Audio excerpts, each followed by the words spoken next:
Et en fait, il n'y a pas que vous qui savez résoudre que des équations linéaires, moi aussi, d'accord, hein, puisque effectivement, à peu de choses près, mis à part la diagonalisation des matrices, qui sont des opérateurs linéaires par ailleurs, vous savez à peu près faire tout ce que je sais faire. Vous savez intégrer, vous savez dériver, vous savez, voilà.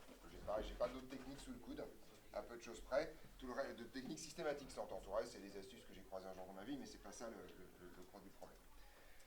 Il s'avère donc que quand on va tomber sur des trucs compliqués, on va essayer de se ramener à des choses qu'on sait faire. Ce truc-là, ça porte le nom de linéarisation.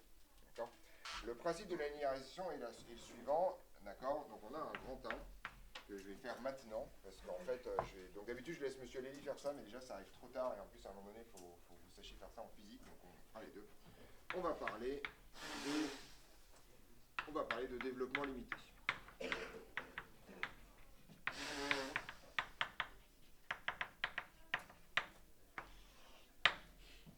Alors, je ne vais pas du tout faire un cours, et surtout la façon dont je vais le faire va être dégueulasse.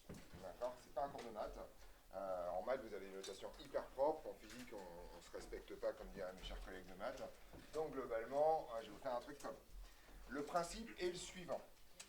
Donc, ce que vous savez déjà, c'est en fait, donc les développements limités, nous, on va essayer de faire une espèce de condensat de ça pour se dire, ok, comment, si on a une fonction qui est affreuse, ou qui n'est pas du tout simple, est-ce qu'on peut, sous certaines hypothèses ou dans un certain intervalle, extraire un équivalent qui soit plus simple de manipulation. D'accord. Donc l'extraction d'équivalent, on a déjà fait ça un peu ensemble en électrocinétique, d'accord, vous vous souvenez. C'était les équivalents polynomiaux, donc globalement, c'était assez simple. C'est juste qu'il y avait un bout qui était plus grand que les autres, et on gardait que ce bout-là, si vous vous souvenez des équivalents. D'accord. Là, ça va être un chouille plus compliqué, mais ça va être ce genre de choses. Donc, on y va. Et alors, moi, je vais faire les développements limités, et je vais me limiter à des développements limités autour de 0.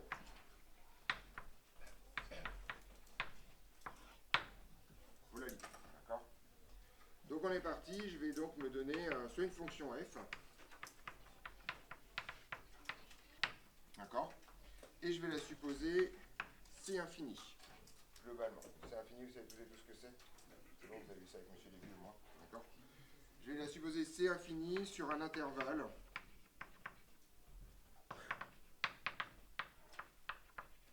Alors les bornes de cet intervalle, je m'en fous, mais cet intervalle doit contenir 0.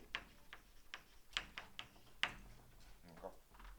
Alors pareil, je mets sous le tapis, ça contient 0 au milieu, quoi. D'accord. Grosso modo, c'est pas le bord, c'est pas machin, enfin voilà. Okay. Donc grosso modo, ce que ça me raconte, c'est que ma fonction, elle a cette tronche-là, voilà. Et elle a donc une magnifique valeur, f de 0 ici, puis sinon, bah, vous avez f fonction de x ici. On est d'accord? Ça vous va là-dessus? Voilà. Alors en fait, l'idée est la chose suivante. L'idée de la physique du problème, de la physique du développement limité, c'est un truc très con. En fait, l'idée c'est qu'on veut approximer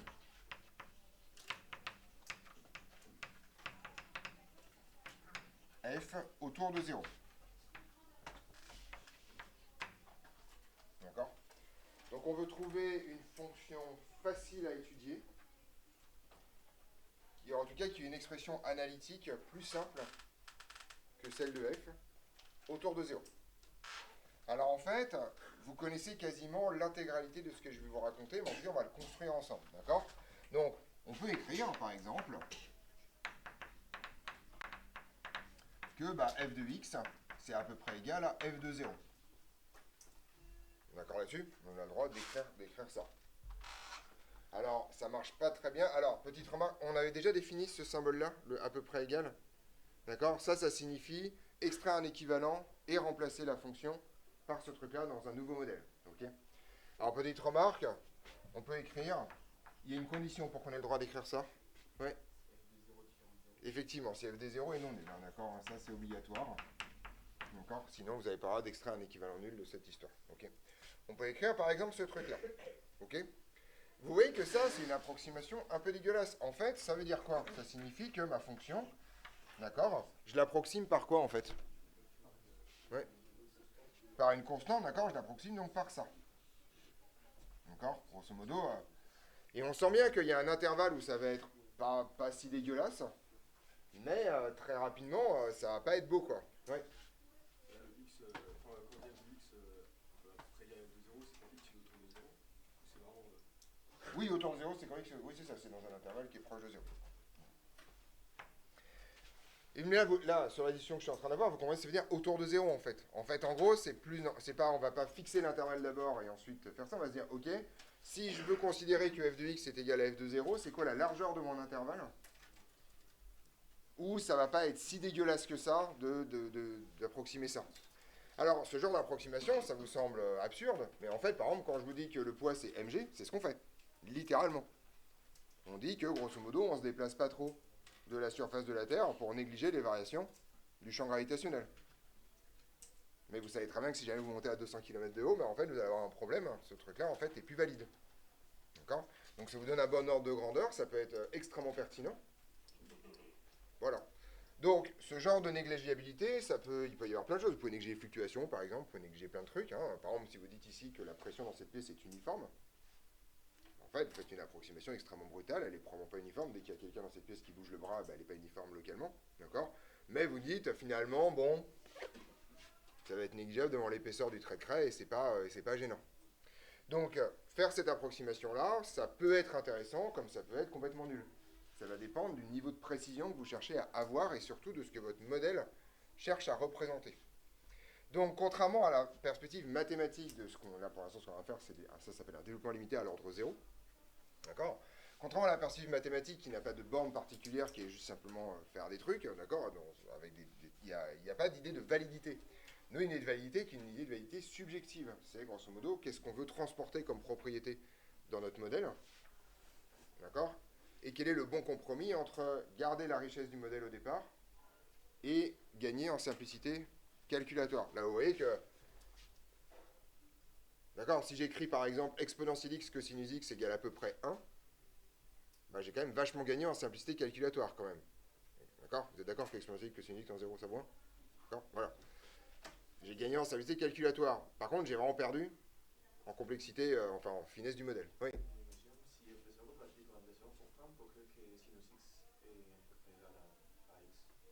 À x, pas à 0. D'accord, c'est pas f de 0, c'est pas x.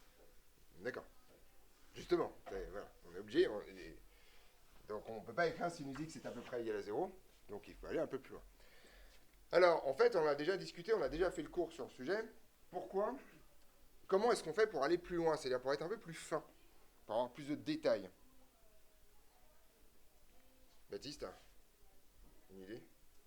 Je t'ai vu, il y a un petit réflexe de garde. Ouais. Hop là. Ouais, Samy? On va pas faire tendre l'intervalle. Alors, ça, c'est une version de dire, ok, en fait, il y a bien un intervalle où, grosso modo, ça va pas être si dégueulasse, mais au contraire, si je me dis, en fait, alors quand je dis, ça va être mieux, c'est, je voudrais que cette approximation soit grande sur l'intervalle un peu plus décent. Donc, il va falloir que mon modèle soit plus fin. Ouais. Effectivement, en fait, au lieu de faire une droite, on peut faire une fonction affine. D'accord? Ça, en fait, ça revient à écrire l'équation de la tangente en 0. Autrement dit, assimiler votre fonction à sa tangente. D'accord? Donc, on peut être plus fin. Vous allez voir comment ça marche. Et écrire que f de x, en fait, c'est à peu près égal. Donc, vous assimilez f de x, bien sûr, à f de 0 plus x, facteur de quoi? Alors, vous voyez que, je vous rappelle, l'équation de la tangente, c'est la valeur de la fonction plus en x0 plus x moins x0, facteur de quoi? Du coefficient, enfin de la valeur de la dérivée en x0. D'accord? Ici, je ne vais pas avoir de x moins x0 parce que mon x0 vaut 0, donc ça se passe bien. Et donc, j'ai tout simplement x ici multiplié par la dérivée de f par rapport à x évaluée en 0. Et voilà. Fois x. D'accord? Donc là, vous voyez que j'ai fait un truc un peu plus fin. C'est-à-dire que ma fonction, là, elle est comme ça. Et je l'ai approximée, en fait, par une droite. Mais par une droite qui n'est pas forcément horizontale. D'accord? Voilà mon approximation. Et vous voyez qu'a priori, sauf comportement extrêmement pathologique, enfin en tout cas c'est sûr, cette approximation-là est a priori meilleure que celle-là. On peut ne pas avoir gagné grand-chose, mais elle est a priori un peu meilleure. Est-ce que vous commencez à comprendre la logique du problème? Parce qu'une fois qu'on a commencé à raconter ça, eh bien factuellement, je pourrais me dire, ah bah, au lieu de l'approximer avec une fonction affine, je pourrais l'approximer avec une fonction polynomiale de degré 2, ou de degré 3, ou de degré 4. D'accord? C'est-à-dire en fait pousser mes puissances D'accord? Jusqu'à ce que je trouve un truc sympa. Petite remarque, comme x est proche de 0, plus vous allez augmenter les puissances, plus les termes vont être petits de toute façon. On comprend bien qu'à un moment donné, il va y avoir un petit souci. D'accord? Alors, l'idée est la chose suivante. En fait, pour démontrer ce truc-là, vous pouvez le faire par une espèce de récurrent. Vous pouvez dire, en fait, mais ça, je pourrais l'approximer. On est d'accord avec ça? Vous pouvez dire que, grosso modo, ça, en fait, d de f de x, autour de 0, c'est comme d de f de x plus 0, multiplié par la dérivée de ce truc-là, fois x, d'accord? Etc., etc. Donc, il y a des trucs à faire de ce point de vue-là. C'est un peu cette espèce de sensation un peu étrange. Et donc, globalement, en fait, vous avez une formule que vous avez démontrée en mathématiques qui s'appelle la formule de Taylor-Young. D'accord? Voilà. Alors, l'idée est la chose suivante, avant de passer. De manière générale,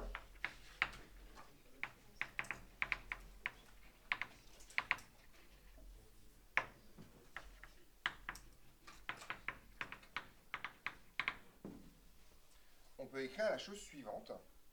On peut écrire, donc ça c'est le théorème de base, d'accord? Alors vous n'avez pas du tout l'écrire en maths comme ça, mais on peut écrire que une fonction en x est à peu près égale. Alors, en général, on peut mettre ici un 0 pour signifier que on fait l'approximation pour x qui est proche de 0. Nous, on ne le fera pas, mais voilà. C'est en fait tout simplement... Alors, je vais vous donner la formule, là, vous êtes des grands et des grandes, maintenant, ça devrait être facile. C'est la somme de k égale 0 à n.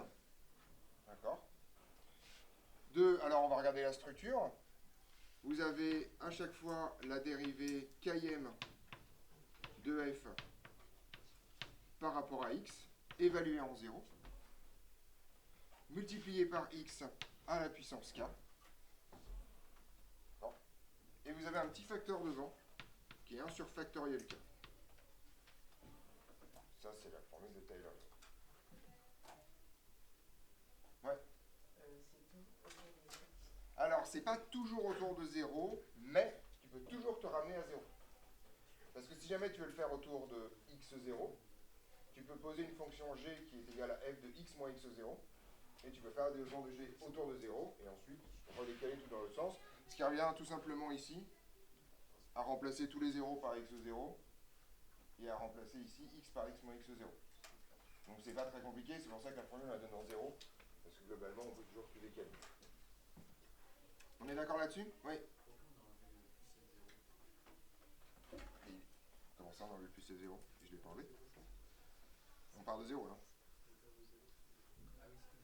D'accord. D'accord? Petite convention, je rappelle que factoriel 0 ça vaut 1. Ça fait partie des multiples conventions qui vous permettent de mettre des formules sans avoir des cas de merde derrière. Oui. C'est comme ça. C'est comme ça. Voilà. Tu verras ça en maths, vous allez le démontrer, t'inquiète pas. D'accord. Alors, de manière très très générale, en fait, nous en physique, on n'utilise jamais ça. En fait, vous voyez que j'ai mis un à peu près égal. D'accord? Il s'avère que si votre fonction est c infini, vous pouvez prouver que cette série, vous savez ce que c'est bon? Vous n'avez pas encore vu les séries? Pourquoi vous dites oui, c'est non? Je ne vais pas comprendre ça. Ouais. Oui, exactement, c'est ce que je suis en train de raconter. Donc en gros, ça c'est une approximation. Quand n tend vers plus l'infini, c'est une égalité. En fait, f de x c'est la limite de ça, c'est ce qu'on appelle le développement en série entière de f. D'accord? Voilà, vous allez faire ça. Une série, c'est juste une. Vous avez pas vu une série encore? Vous faites quoi en maths? Vous faites des claquettes ou quoi? Vous faites quoi en ce moment? Ah ouais, vous avez trouvé l'additionné quoi, ce premier, il a remarqué. Voilà. Ok. Donc en gros, un jour, vous allez faire des trucs d'adultes, savoir des séries, d'accord? Qui sont des suites avec des sommes, quoi. Enfin, c'est pas compliqué une série. Donc en n tend vers plus l'infini, ce truc-là est une égalité stricte. D'accord? Nous, cette formule-là, on l'utilisera jamais complètement. D'accord? On va tout simplement, en fait, apprendre quelques formules par cœur, d'accord? Jusqu'à l'ordre 2, et ensuite on les manipulera. Donc le principe est le suivant, écrire ça, ça s'appelle faire un développement limité à l'ordre n de f autour de 0. Le n étant ce truc-là, d'accord? Donc ce truc-là, ça s'appelle un développement limité à l'ordre n autour de 0. Alors, je vais être extrêmement clair, ça c'est la version compliquée du problème, mais en fait, pour les physiciens et les physiciennes, de toute façon, comme le but du jeu c'est de tomber sur des choses qu'on sait résoudre, les développements limités c'est maximum 2. Parce que sinon c'est des polynômes de degré 3 et on ne sait pas résoudre. Et comme en plus globalement on est des vieilles feignasses, c'est 1. Parce que tout ceci est quand même fort compliqué. Après il y a des racines et tout, c'est trop dur. Okay. Donc en général, on va juste essayer de se ramener à des choses simples, et c'est d'ailleurs pour ça, vous vous souvenez du titre du truc, qui s'appelle linéarisation, et à grosso modo essayer de faire en sorte que les fonctions se ramènent à des fonctions affines. Autrement dit, juste se limiter à ça. Donc si vous avez compris, ça c'est un développement limité d'ordre 0, et ça c'est un développement limité d'ordre 1. D'accord? Voilà. Donc on est parti. Donc je vais les réécrire ici. Ordre 0, alors je vais même l'écrire en orange, parce que c'est important dans cette histoire. Donc, ordre 0, ça revient à dire que f de x est à peu près égal à f de 0.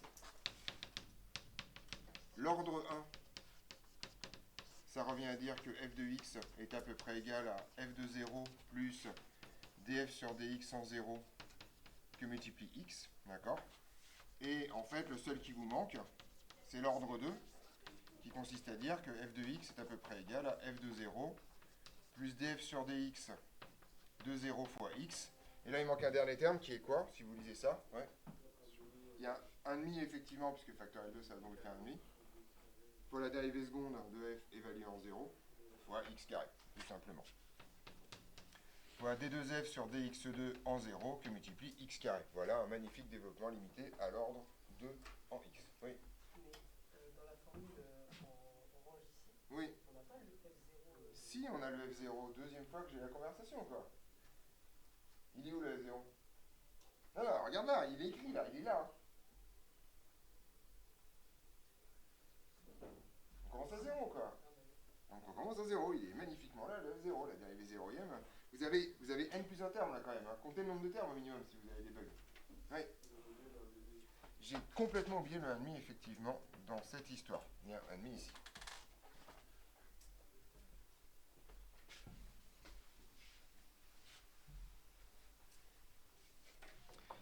On est d'accord là-dessus? Voilà l'idée. Alors, donc on va donner quelques exemples à connaître, d'accord, sur l'ordre 2. Alors, on y va. Exponentielle x autour de 0. En fait, on peut tous les calculer de tête. Exponentielle de 0, ça vaut 1. Plus la dérivée première évaluée en 0 fois x. Donc ça fait x, d'accord, voilà. Plus la dérivée seconde, c'est pas dur, ça vaut toujours 1 en fait, d'accord. Donc, x carré sur 2. Voilà l'exponentielle x. Bien sûr, c'est ça l'idée. Alors, est-ce que je peux faire ça? Vous voyez tout de suite, vous commencez à le faire. C'est quoi le problème? C'est que ça marche pas, parce que log de 0, manque de pot, ça marche pas bien. Je vous rappelle qu'elle doit être C infini. Là, elle est juste même pas définie, donc on va pas s'exciter, d'accord? Donc en fait, en général, ce qu'on fait, c'est log de 1 plus x.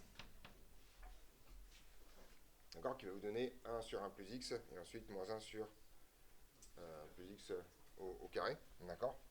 Donc grosso modo, log de 1 plus x, f de 0, ça vaut quoi? 0, donc là, j'ai rien, d'accord?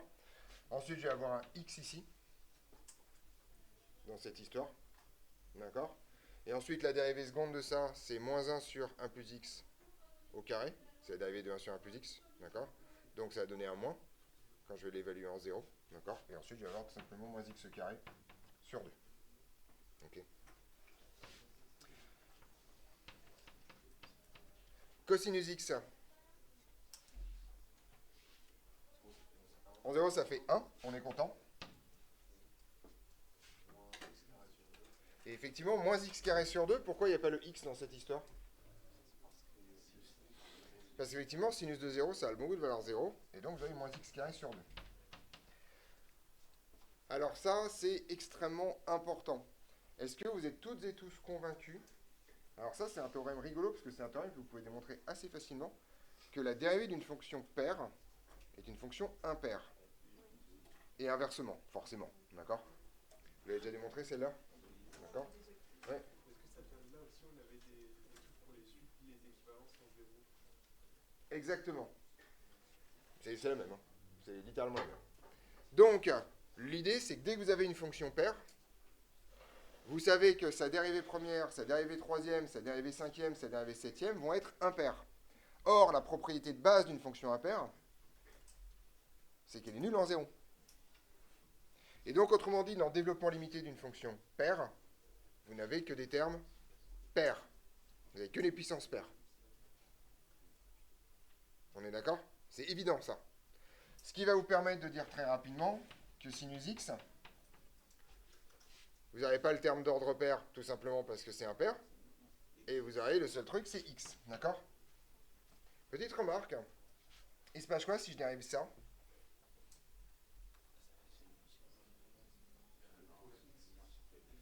On est d'accord que... Non, si je dérive ça, ça fait moins x. D'accord? Mais vous êtes d'accord que la dérivée de cosinus, c'est moins sinus. Donc les développements limités, tant qu'on tire pas trop, ça a l'air de bien se passer. Alors vous voyez que si vous dérivez ça, il vous manque un bout. C'est normal, hein, vous réduisez au fur et à mesure. Ça, c'est un truc de base, mais les développements limités, globalement, ça se dérive pas trop mal. À partir du moment où vous avez tiré assez loin au départ, pour que grosso modo, vous ne vous retrouvez pas avec 0 à terme. D'accord? Mais c'est normal. Si vous faites un développement limité d'ordre n, ça signifie que vous approximez votre fonction par un polynôme de degré n. Bon, bah effectivement, si vous dérivez n plus une fois, vous tombez sur 0. D'accord? Dans ces histoires-là. Mais avant, c'est bon. On est d'accord sur ceux-là?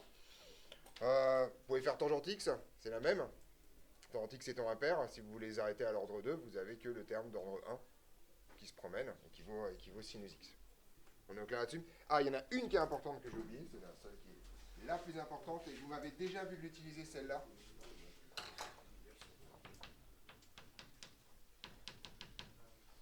Pour tout alpha appartenant à R étoile, 1 plus x puissance alpha. Ouais. Non, parce qu'il manque un bout. Donc il y a 1 déjà, effectivement. Ensuite, il y a plus alpha x. D'accord? Et ensuite, si vous donc la dérivée de ça, c'est alpha facteur de 1 plus x. On est d'accord? Si vous redérivez une deuxième fois, vous avez alpha facteur de alpha moins 1 facteur de 1 plus x. D'accord? Donc le troisième terme, c'est alpha facteur de alpha moins 1 sur 2 facteur de x carré, si jamais vous voulez pousser au terme d'après. Et puis de manière générale, vous avez une espèce de produit des alpha puissance k qui descend. On est d'accord là-dessus? Alors, moi, ce que je vous demande de connaître par cœur,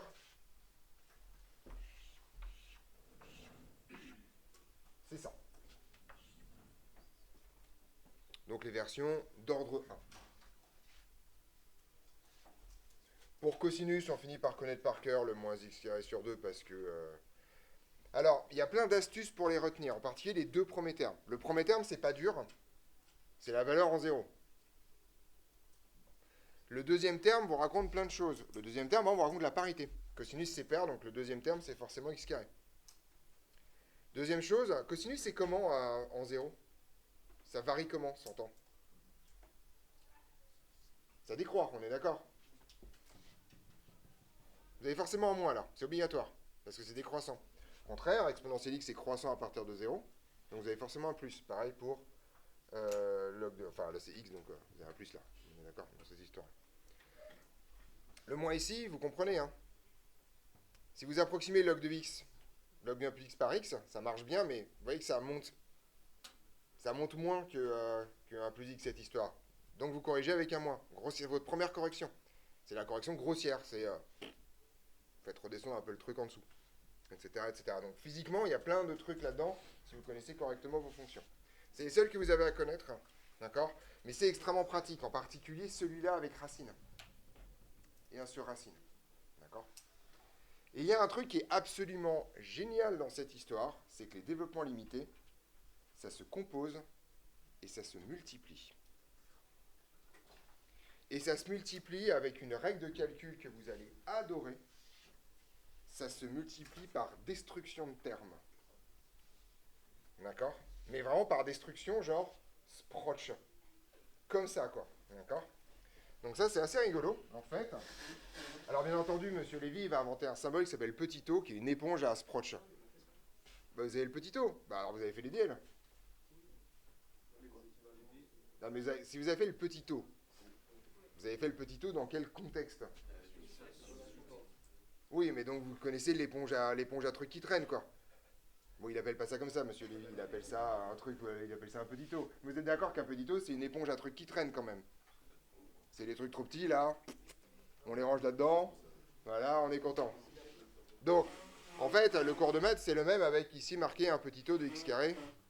D'accord? Pour dire que grosso modo, tous les termes qui dépassent, qui sont trop petits, on les fout là-dedans, et puis on s'en occupe pas trop. Donc c'est plus propre parce qu'on peut écrire un vrai égal, et qu'on n'a pas besoin de tortiller, genre oui, alors on écrit égal que si on a le droit de... Voilà. Bon, voilà, ils ont raison les matheux, par exemple. Enfin, mais bon, nous on fait pas de petit o. Ok? On est d'accord sur ce truc-là? C'est bon? Donc voilà, donc les DL se composent et se multiplient. Je vais vous donner juste un exemple, vous allez voir, c'est ultra simple de manipulation. C'est pour ça que c'est un truc de physicien, parce qu'en fait, alors le truc mathématique derrière est ultra pénible, par contre ça se manipule, voilà, comme une cuillère à soupe, on aime, d'accord? Donc je vais vous montrer un des exemples, vous allez voir, c'est très très cool.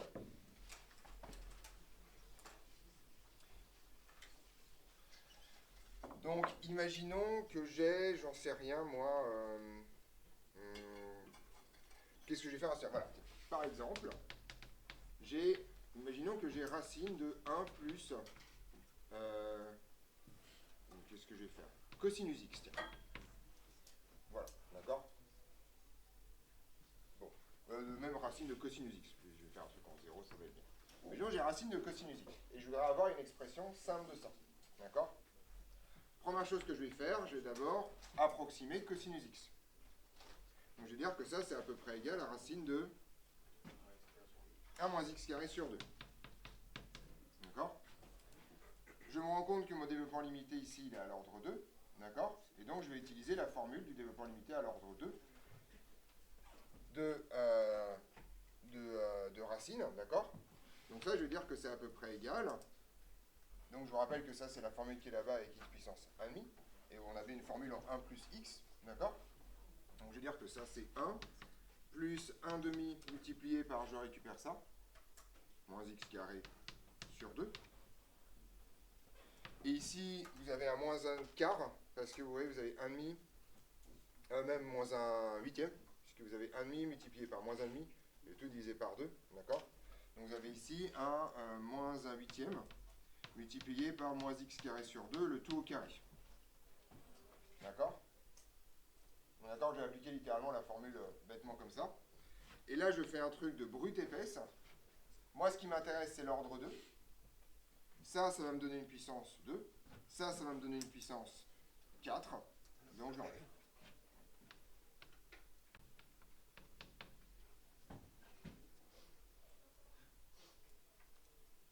Au revoir. D'accord? Donc, la justification en physique, c'est car on se limite à l'ordre 2. Question, pourquoi on se limite à l'ordre 2 et pas à l'ordre 1 ici? Ouais. Parce qu'on n'aurait plus de x, donc grosso modo, on estime que le modèle serait trop grossier. Voilà. Oui. Parce que c'est cette formule-là, alpha vaut 1,5, mais alpha moins 1 vaut moins 1,5. Donc ça fait 1,5 moins 1,5, de tout divisé par 2, ça fait moins 1 huitième. Voilà. D'accord? Vous voyez comment ça marche, TDL? C'est extrêmement cool, cette histoire. D'accord? Ouais. Du coup, à chaque fois qu'on aura une puissance de x supérieure à 2, on pourra la virer. C'est exactement ce que je raconte. C'est vous tombez sur une puissance de x qui est au-delà de l'ordre qui vous intéresse. D'accord? Vous la virez. Je vais vous donner un autre exemple qu'on va utiliser tout le temps. D'accord? Comment je vais faire ça? Ok. Alors, il faut que je trouve un exemple intelligent. Ça va être compliqué, ça. Faut que je réfléchisse. Ouais. Du coup, si jamais c'est de l'ordre 1 pour 2, on dira aussi l'ordre 2. On va faire ça. D'accord? C'est l'exemple que je cherche là. Ça, c'est mon premier exemple. D'accord? Là, je vous ai montré comment ça se compose. Je vais vous montrer comment ça se multiplie. D'accord? Imaginons par exemple que j'ai faut que j'arrive à trouver un truc.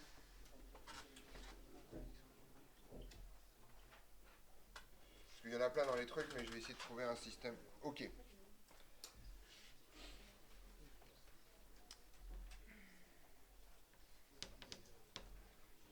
Imaginons que j'ai un sinus de 1 plus x à sinus de, je sais pas moi, de a plus x par exemple, à développer autour de x égale 0. Donc là, vous voyez qu'on est embêté, ça répondra aussi à la question de Adam tout à l'heure, d'accord? Vous voyez que là, on est autour de 0, voilà. Imaginons que j'ai un sinus de a plus x à développer et je vais le faire fois x, tiens, voilà. On va faire ça comme ça. Pas fois x, non, ça va pas me plaire. Facteur de... Faut que je trouve un truc intelligent. Bon, ok, je vais le mettre au carré, voilà, je vais le foutre au carré, comme ça, moi, je serai d'accord. D'accord? Voilà. Ok? Donc j'ai ça à faire. Et moi, je veux un truc plus simple. Ça, c'est moche, je sais pas trop quoi faire. Donc, alors, le problème, c'est que je sais pas développer... Donc, je vois bien que c'est un sinus, le tout au carré, d'accord? Le problème, c'est que je sais pas développer sinus a plus x. Moi, ce que je sais faire, c'est sinus x. On est d'accord? Donc, ce que je vais faire, c'est que je vais mettre au carré tout ça. Pour l'instant, mon carré, je le garde de côté. Et puis, ce que je vais faire, c'est que je vais utiliser sinus de a plus b. Donc, je rappelle, sinus, c'est un mélange des fonctions, ça ne change pas le signe, d'accord? Donc, je me retrouve avec un sinus a cosinus x plus sinus x cosinus a.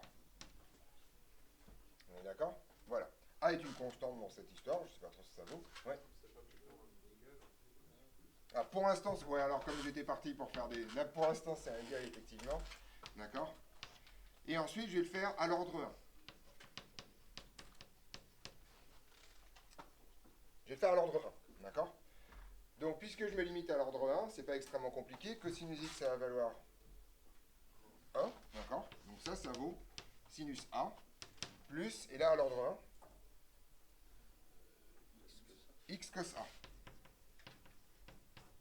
Au carré. Oui. Parce que j'ai envie de me limiter à l'ordre 1. En gros, la tactique des physiciens, c'est la suivante. Vous partez à l'ordre 1. Si vous tombez sur un truc qui est trop débile, vous allez à l'ordre 2. Et vous faites ça jusqu'à ce que vous tombez sur un ordre où vous êtes content. D'accord? Non mais, parce que le but du jeu est d'avoir le modèle le plus simple possible. Donc si vous n'avez pas d'idée du résultat, on sait bien que si on approxime ça avec sinus carré 1, on va perdre beaucoup de choses. D'accord? L'idée, c'est que le but du jeu dans cette histoire, je vous montre le sous-jacent, le but du jeu, c'est de linéariser les équations différentielles.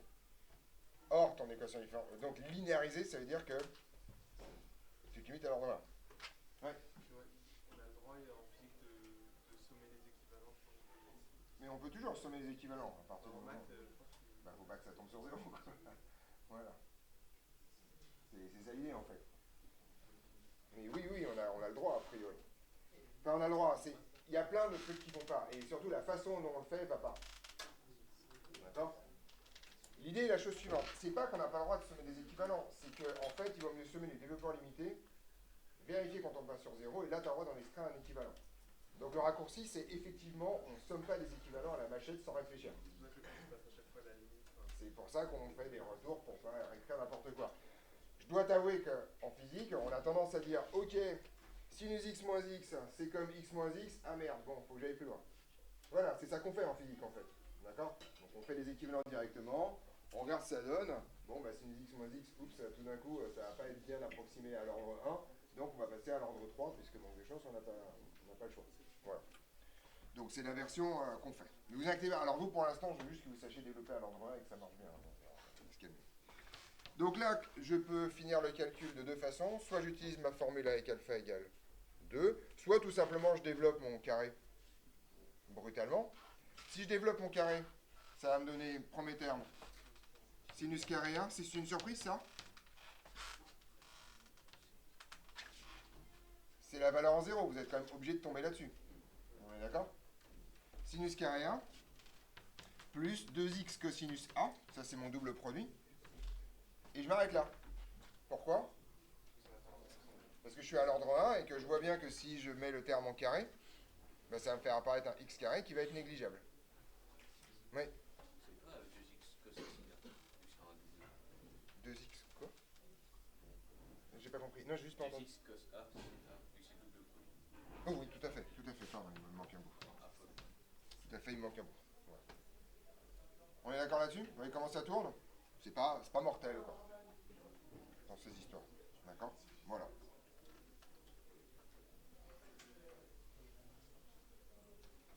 Etc., etc. Petite remarque, vous constatez que si A vaut 0, ce développement limité ne suffit pas. Ce qui est normal parce que vous aurez sinus carré x ici et qu'il est impossible d'avoir un développement limité à l'ordre 1. D'accord? Le développement sera x carré, donc vous êtes mort. On est d'accord là-dessus? Oui. Est-ce que des fois on fait, je sais pas, perspective à développement limité en infini? Je sais pas si ça existe. Ah si, c'est ça, c'est la limite, mais... encore une fois, les développements limités à l'infini, ça s'appelle un développement Taylor-Young, d'accord? Enfin non, mais pas autour de 0. Ah, oui, ça existe, tout à fait. Alors, en fait, en vrai, on se ramène toujours à 0. Si tu veux faire un développement limité en l'infini, en général, tu poses x égale 1 sur x. Enfin, y égale 1 sur... Enfin, x égale... voilà. Et là, tu fais un développement limité autour de 0 parce que quand 1 sur x tend vers 0, x tend vers plus l'infini. Et après, tu fais la même bestiole et tu remplaces à l'arrivée. Donc, on peut faire des développements limités à peu près partout. C'est juste des changements de variables, globalement. Oui, je t'écoute. Pour passer de la deuxième à la troisième, J'ai juste développé mon carré. Ah non, de là à là? vous avez J'ai dit... Alors, comme je suis à l'ordre 1, je m'arrête à l'ordre 1 dans tous mes DL. Donc, cosinus x, je m'arrête à 1, puisque j'ai pas le choix. Si je voulais faire de l'ordre 2, j'aurais du x carré. Mais tu vois bien que même si je me dis, ok, je mets d'abord l'ordre 2 pour être sûr, il n'y a aucune chance que mon x carré redevienne un x en fait. Il n'y a pas de racine, il n'y a pas de 1 sur x, il n'y a que dalle. Donc, je veux bien laisser traîner un x carré ici, mais je suis sûr que je vais me le taper tout le temps, puis il va me donner des termes en x4, des termes en x3, enfin, grosso modo, pas de termes en x, quoi. Donc, on les enlève dès le départ. C'est juste parce que tu as une certitude que comme tu multiplies toujours par les puissances entières, bah, au minimum, tu gardes l'ordre. Oui, voilà, mais si tu le fais avec l'ordre 2, tu vas te le trimballer, mais quand tu vas tout développer, tu vas tout retirer à la fin, donc autant le retirer depuis le départ. D'accord? Donc l'idéal, ça a ce côté hyper pratique qu'une fois que vous décidez de l'ordre de développement, vous coupez littéralement votre développement en série au premier terme, enfin aux deux premiers termes, puis après vous foutez tout à la poubelle. D'accord? Vous mettez ça dans le petit pot, quoi. Un petit pot qui encaisse beaucoup, quoi. On est d'accord là-dessus? Voilà l'idée. Alors, grand 2 si je ne me trompe pas, c'est ça.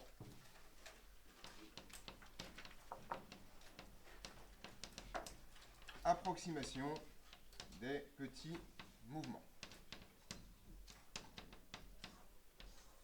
Donc ça, c'est grosso modo, l'idée est la chose suivante. On va considérer une équation différentielle, d'accord, qui est a priori non linéaire. Donc on ne sait pas trop la tronche qu'elle va avoir. Mais on sait qu'on peut grosso modo trouver.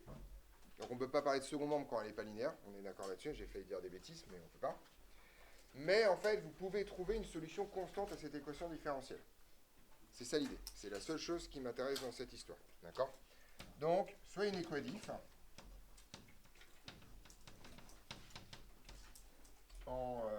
de fonction inconnue f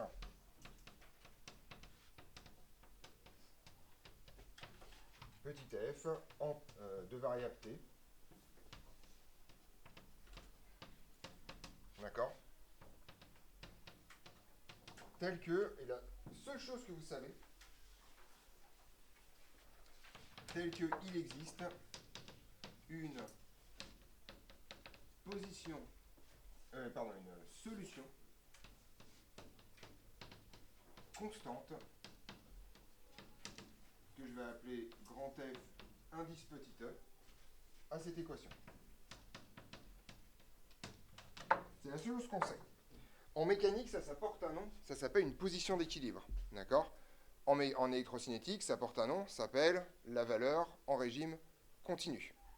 Alors, en électrocinétique, on n'est jamais tombé sur ce genre de problème parce que les seuls circuits que vous avez croisés sont des circuits linéaires. Et donc, grosso modo, on savait résoudre les équations différentielles, donc on ne se posait pas de question de comment on les... Enfin, si, on se posait la question de comment on les résolvait, on savait les résoudre, il n'y avait pas de problème. D'accord?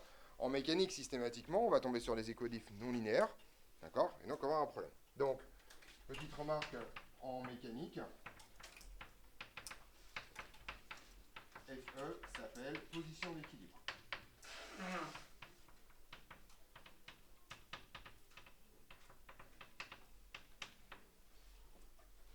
On est d'accord là-dessus? Voilà.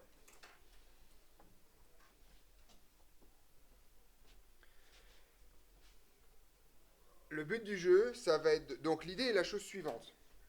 On va essayer de faire un développement limité de l'équation différentielle, dont l'inconnu sera la fonction.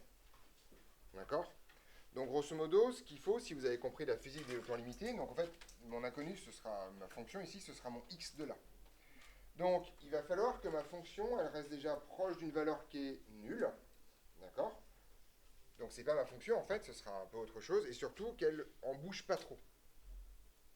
Ce truc-là porte un nom, ça s'appelle faire l'approximation des petits mouvements autour de la position d'équilibre. Autrement dit, vous allez regarder comment la fonction se comporte si vous la perturbez pas trop par rapport à ça.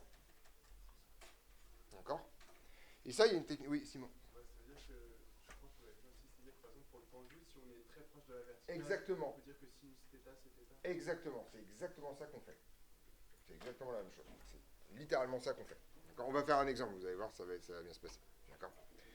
Donc, la méthode est toujours la même. Vous posez une fonction qu'on va appeler epsilon, qui va être tout simplement la différence entre petit f et f de e. D'accord? Autrement dit, epsilon à l'équilibre vaut 0. Ok?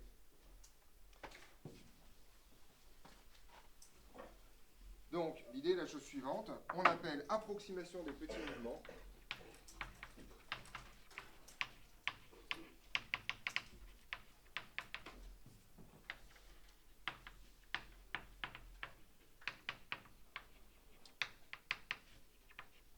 Autour de l'équilibre. Alors ça, c'est le vocabulaire en mécanique. Dans d'autres trucs, ce sera approximation des petites variations autour de la valeur stationnaire. Mais bon, globalement, c'est le même délire. La procédure suivante.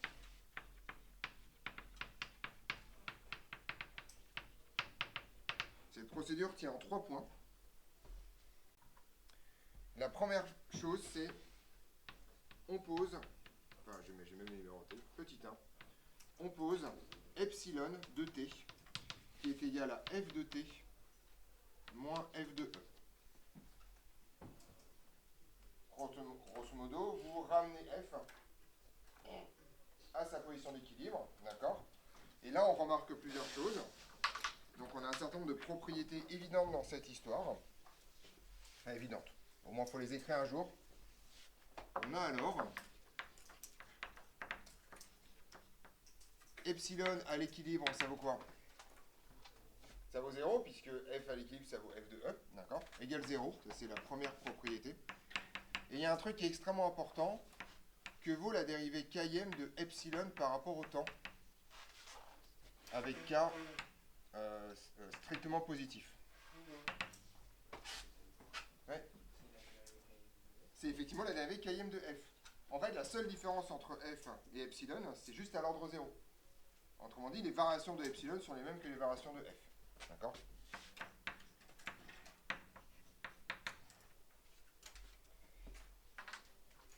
Deuxième chose, on linéarise l'équation différentielle en supposant que epsilon est très petit devant 1. D'accord? Très petit. On linéarise l'équadif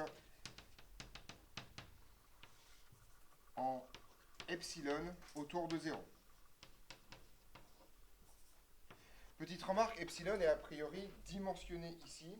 Donc en général, on va se ramener à des formes non dimensionnées parce que si epsilon est une longueur, vous aurez epsilon divisé par une longueur quelque part, quelque chose comme ça.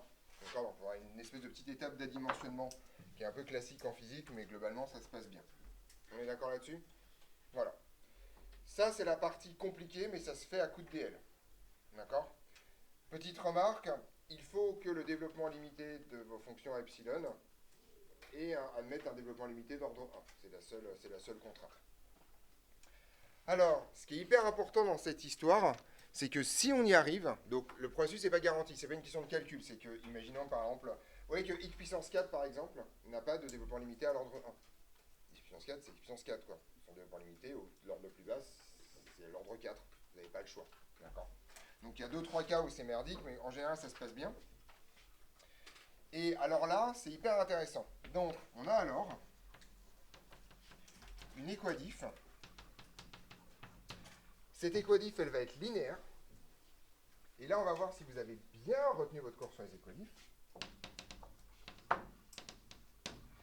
qu'est-ce que mon équadif va avoir comme autre caractéristique? Et là, on va réfléchir un peu. La réponse est au tableau. Donc l'idée, c'est vous imaginez, vous devez tomber sur un équadif linéaire en... Alors, petite remarque, cette équation différentielle linéaire, elle est en epsilon. D'accord? Voilà, c'est la fonction inconnue. Mohamed?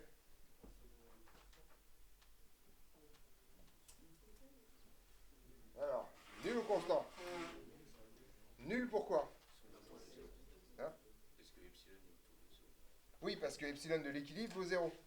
Et je vous rappelle que, on reprend tout, la position d'équilibre, c'est la solution constante de votre équation différentielle. Or, la solution constante de l'équation différentielle est en général littéralement liée au second membre, d'accord? Et si le second membre est nul, par définition, vous avez une solution constante, enfin 0 est solution de l'équation différentielle. Vous avez revu ça en maths, je suppose. C'est avec ça qu'on justifie que les équations différentielles homogènes se rajoutent aux solutions particulières. D'accord? C'est bon, vous avez passé beaucoup de polish entre les maths et la physique sur les équadifs? Vous avez fait les équadifs en maths? Vous avez remarqué que c'est la même chose? Oui? Oui, oui, avec un oui NON ou un oui... Oui? Ok? Bon, si ce n'est pas le cas, je vous l'ai dit, c'est pas normal. Donc vous devez aller voir soit Monsieur Lévy, soit même avec vos deux cours pour vous dire, je comprends pourquoi c'est la même chose. Ok? Plutôt Monsieur Lévy, il sait se lire lui-même. Moi, je comprends un peu. En epsilon, un second membre nul.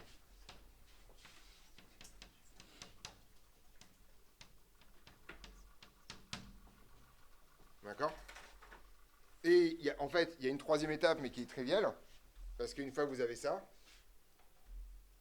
on a l'équation différentielle linéaire en F. et donc qu'est-ce qu'on... Oui, bah même, on peut résoudre en epsilon et rajouter... On résout donc en epsilon, et on rajoute f de e pour trouver ça. Voilà. Donc, troisième étape, on résout en epsilon, et on trouve...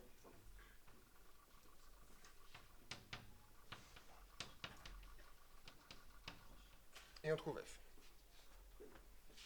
Je vais vous donner un exemple, vous allez voir. Et vous allez voir comment ça fonctionne. Et une fois que vous savez faire ça, vous êtes parti pour la vie, quoi. Vous êtes parti pour la vie parce que ça signifie que quand vous tombez sur une équation différentielle dégueulasse, vous avez au moins une façon de la résoudre de façon approchée. En espérant que le comportement autour de la position d'équilibre vous raconte un peu quelque chose d'intéressant. Prenons un petit exemple. Imaginons que j'ai donc la dérivation de θ par rapport au temps, plus lambda fois la dérivée de θ par rapport au temps. Voilà, un truc comme ça. Voilà.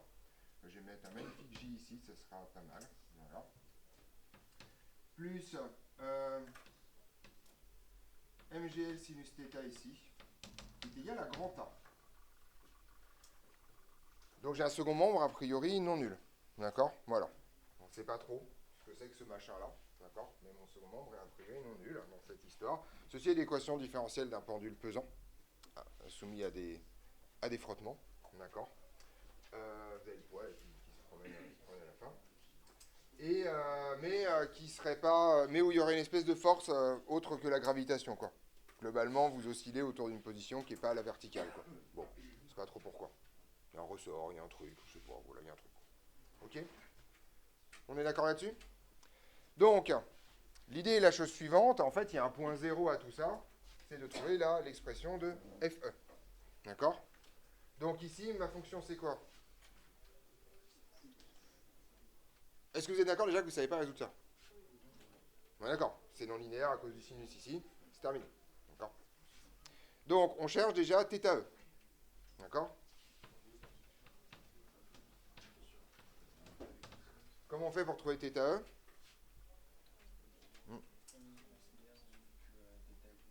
On considère que θ est une constante. Et donc après, on résout l'équation. Donc, on remplace effectivement θ par θe dans cette équation différentielle, d'accord? Et là, ici, on a quoi? Voilà, on cherche θe, on a donc un MGL sinus de θe qui est égal à grand A. D'accord? Et donc, sinus θe est égal à 1 sur MGL. Ceci vous raconte que des solutions, vous en avez soit 0, soit une infinité quand même. Hein. On est d'accord? On est d'accord que ça veut dire que les positions d'équilibre, en fait, vous en avez une infinité là, ou 0. si A sur MGL est plus grand que 1, vous n'avez aucune position d'équilibre. Et si c'est plus petit que 1, vous avez l'intégralité des intersections entre la fonction sinus et A sur MGL. Petite remarque, vous avez le droit de vous arrêter là. Ça, c'est la condition d'équilibre. Donc on dit que θe, c'est une des valeurs de ça. D'accord ? Et donc ce que vous allez faire, et c'est ça qui est génial avec ce traitement, c'est que le traitement mathématique que vous allez faire après est indépendant de la valeur de θe que vous avez choisie. Ça va marcher pour toutes les valeurs de θe. Ça va être top. Ouais.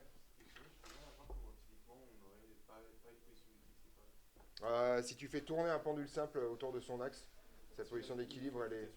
Voilà, par exemple, si tu le mets avec la force centrifuge, il a une position comme ça. C'est juste un exemple mathématique, pour le coup. Ouais. On est d'accord là-dessus? Il y en a d'autres, hein, des comme ça. Ouais, enfin, il y en a quoi. Voilà, vous allez en trouver. C'est juste que c'est à la fin un exemple simple, mais qui a toute la richesse du problème dedans. On s'arrête là. Donc bien sûr, on pourrait dire que θe c'est arc sinus de machin ou primo arc sinus de machin modulo de pi, il y en a plein, mais ça c'est pas très important. Donc ensuite, on y va, on pose quoi? Epsilon égale θ moins θe. Alors, toujours dans ce sens-là, pas θe moins θ. D'accord? Tout simplement parce que sinon la dérivation ne se passe pas bien. Quand vous avez un signe qui se promène. Okay, donc vraiment, il faut que les variations de epsilon et les variations de θ soient les mêmes. C'est juste un décalage de θe dans cette histoire. D'accord? Alors moi, en général, dans mes corrigés, je le rédige autrement. Je dis on pose epsilon tel que θ égale θe plus epsilon. Ce qui, bon, remarquez, revient au même. Et donc, en fait, je peux remplacer ensuite θ directement là par θe plus c epsilon. On est d'accord là-dessus? Vous êtes d'accord que ça me permet de remplacer θ partout par θe plus epsilon, cette histoire? Si je fais ça, ce théorème-là vous raconte que toutes mes dérivations d'ordre supérieur ou égal à 1, ça se passe bien, c'est les mêmes. Donc je vais avoir que la dérivée seconde de epsilon par rapport au temps, avec mon facteur J là, donc je ne sais pas ce que c'est, plus lambda fois la dérivée première de epsilon par rapport au temps, plus mon MGL ici. Et là j'ai un truc pas beau. J'ai sinus de quoi? Voilà, de θe plus epsilon. Donc, faites vachement gaffe, l'erreur qu'on fait en général, c'est de faire un DL en θ. Mais θ n'a aucune raison d'être petit. C'est epsilon qui est petit. D'accord? θ, en général, lui, il est autour de θe, qui, a priori, fait une valeur proche de 0.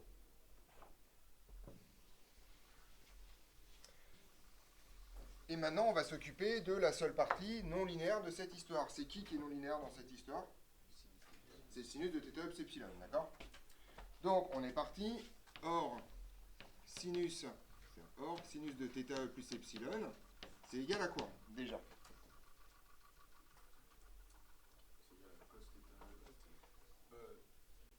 Alors, on va le faire direct. Ouais, non, allez, quand même, je vais dire, c'est égal à cos de θe, facteur de sinus de epsilon, d'accord? Plus sin θe multiplié par cosinus de epsilon. Et là, on fait l'approximation à l'ordre 1 en epsilon. J'ai un cos θe epsilon ici.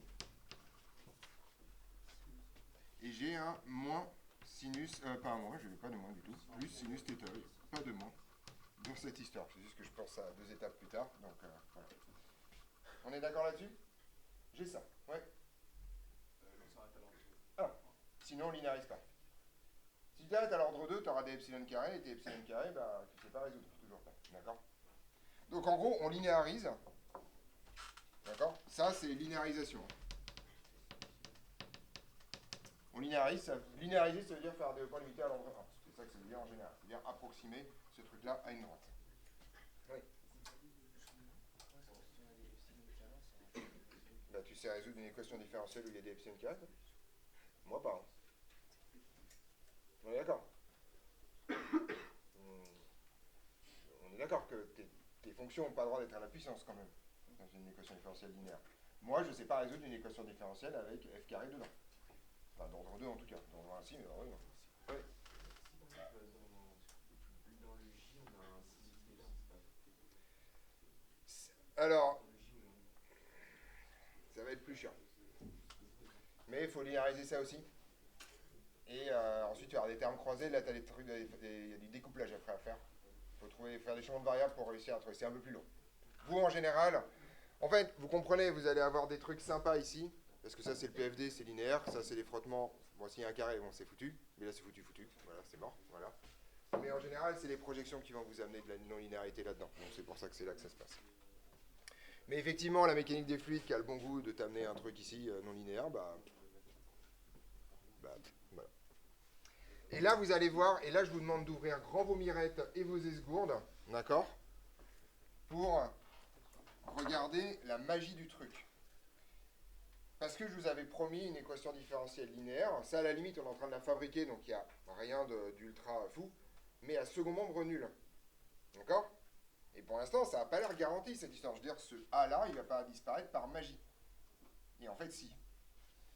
Donc, on a donc, vous allez voir le truc absolument incroyable, on a donc la chose suivante. Je recopie, hein. Donc là, j'ai ma partie linéaire qui est la même que tout à l'heure. Et puis là, je recopie mon machin là. D'accord? Donc j'ai deux termes.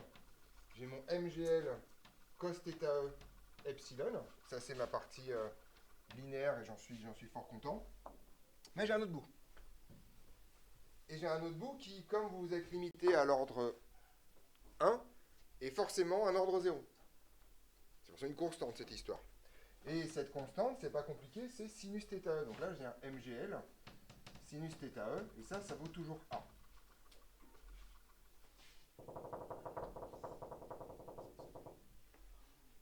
Et ça, c'est obligatoire parce que le développement limité à l'ordre 0 vous donne la position d'équilibre. Puisque vous avez considéré que le truc est constant. Donc c'est pas un miracle parce que j'ai bien choisi mon exemple, c'est juste un miracle parce que ça marche à tous les coups, cette histoire. Et donc vous voyez en fait qu'à chaque fois, ces trucs-là dézinguent. Et non seulement ça dézingue, et vous n'avez pas besoin d'avoir l'expression de θe. Vous avez juste besoin d'avoir la condition que doit remplir θe. Qui en général sort tout seul, tout simplement parce que c'est la même équadif, on a fait Sproch. D'accord? Ben, c'est des trucs, vous avez tout viré, vous avez pris epsilon égale 0, et donc il y a tout qui dégage, et c'est ça qui se passe.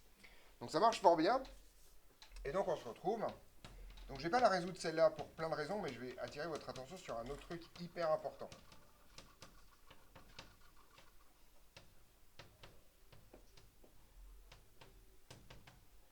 Et voilà ma magnifique équation différentielle qui, comme vous pouvez le constater, est une équadif d'ordre 2 linéaire à coefficient constant et au second membre magnifiquement nul. Et donc quelque chose que vous savez résoudre dans 2 coups de cuillère à peau depuis 2-3 mois maintenant. Ouais. Normalement, si on pouvait développer dans une équation différentielle de manière générale du n ordre, et on retrouverait pareil que le terme en... Ah oui, c'est systématique, parce qu'en fait c'est le DL à l'ordre 0. Donc c'est systématique que tu as un second membre nul, c'est obligatoire. Parce que pour trouver la valeur du second membre de cette équation différentielle, tu supposes que epsilon vaut 0, et une fonction constante. Voilà. Alors, question subsidiaire, la citrouille sur le gâteau.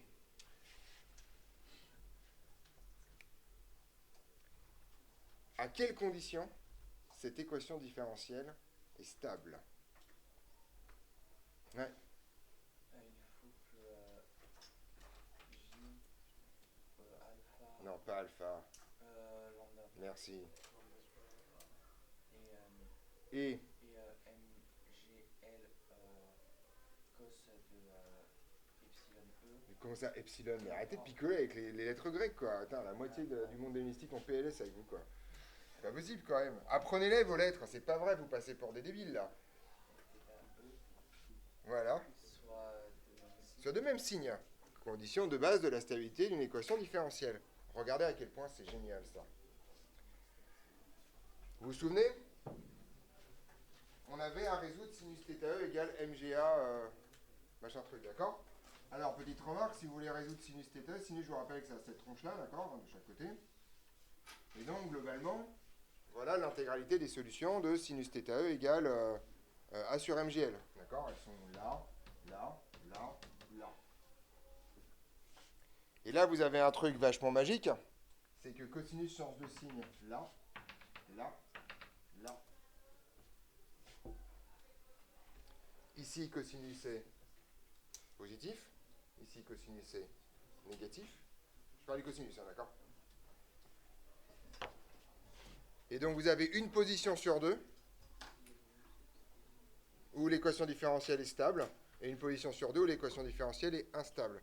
Ce que ça vous raconte, c'est la chose suivante. Vous prenez votre objet, vous le mettez dans votre position d'équilibre, vous le poussez un peu.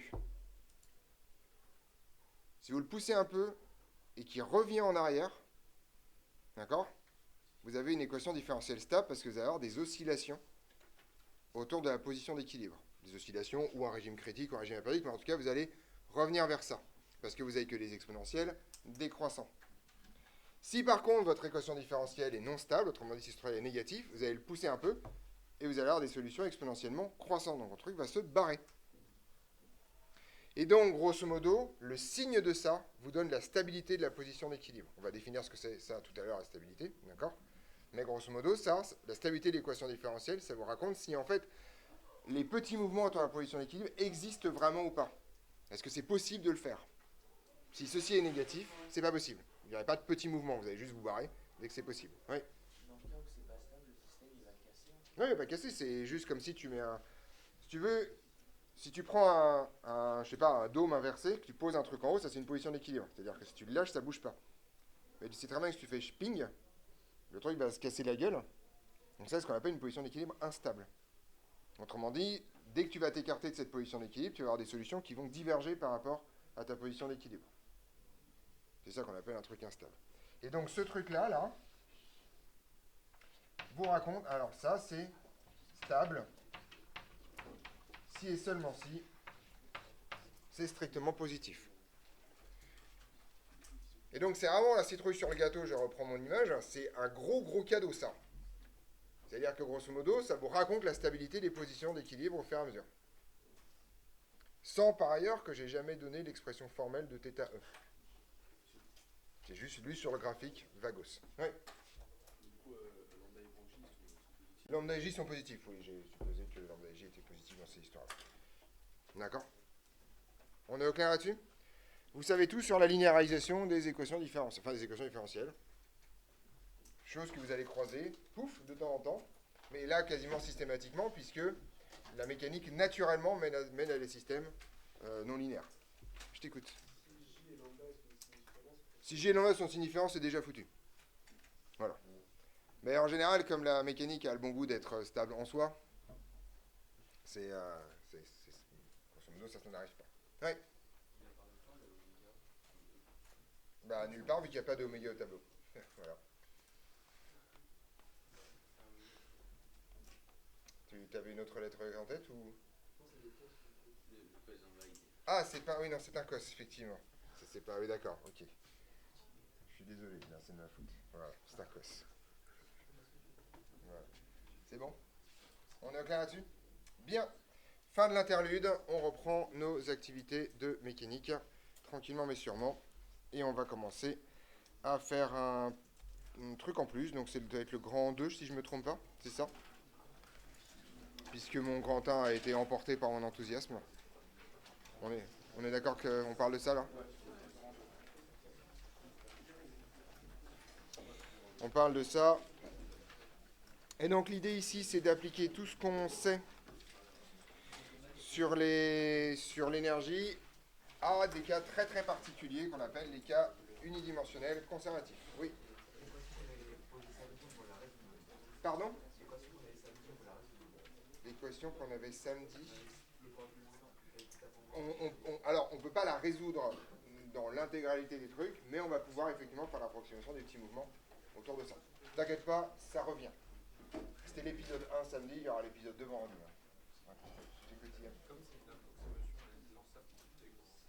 C'est pas l'incertitude, c'est toujours le même truc. On revient sur la conversation qu'on a eue tout au début de l'année.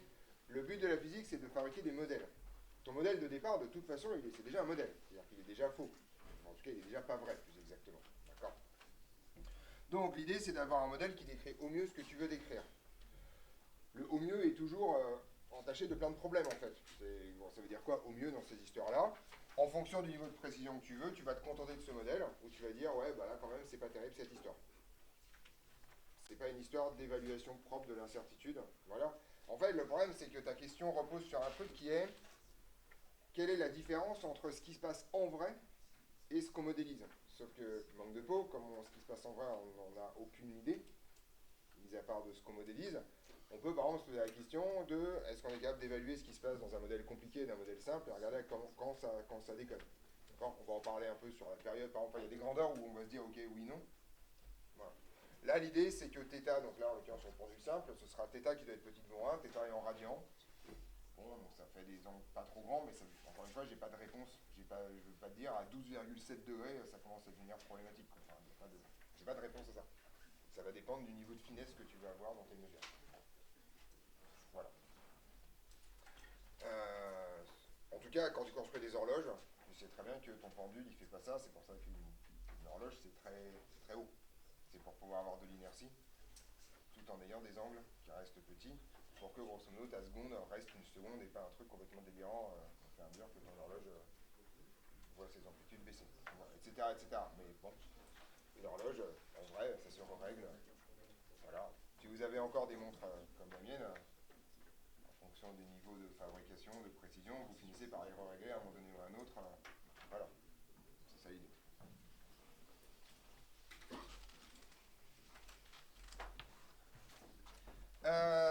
Donc c'est la fin de ça. Vous êtes toutes et tous sur le vocal mécanique, c'est bon? Pas de problème, peut-être que vous l'aviez jamais quitté, ça c'est faites ce que vous voulez. Grand 2, cas des mouvements unidimensionnels. Alors je mets des guillemets autour de unidimensionnel parce que c'est pas exactement ça le bon terme. Conservatif. Oui, il n'y a que grand 2. Voilà.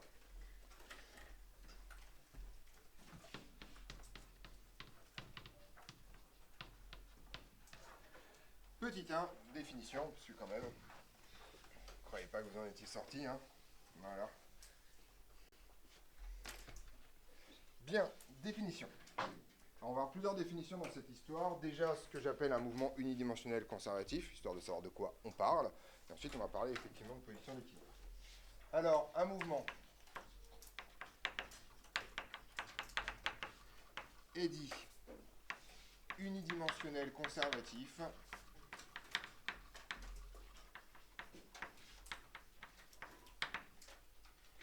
si et seulement si, on va avoir deux conditions. La trajectoire peut être décrite par un seul paramètre d'espace.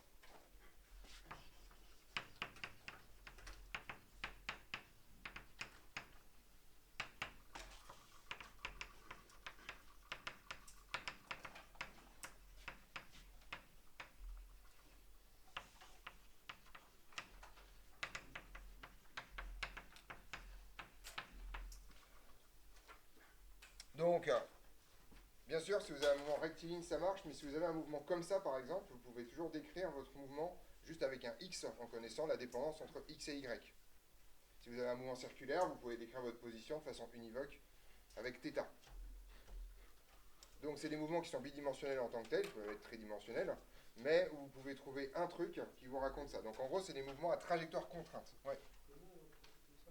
Bah, je sais pas, si tu fais ça, tu vois que si tu dis que ça c'est x et que ça c'est y, la donnée de x, si je te donne x, tu sais exactement où tu es. C'est ça en fait, parce que tu connais la relation entre x et y. Bien sûr, la position dépend de x et de y, mais si je te donne x, tu sais tout. Donc en particulier, tu connais l'énergie potentielle, etc. etc. D'accord? C'est ça l'idée. Donc c'est une petite subtilité, c'est-à-dire que quand je dis unidimensionnel, c'est juste qu'il y a en fait qu'un seul paramètre qui décrit l'intégralité du truc. Ça peut être donc un seul paramètre d'espace, donc ça peut être x, y, z, θ, etc. etc. D'accord? Oui. En circulaire, c'est θ. Oui, c'est θ. Si je te donne l'angle θ dans un cercle, tu sais exactement où c'est. D'accord? Voilà.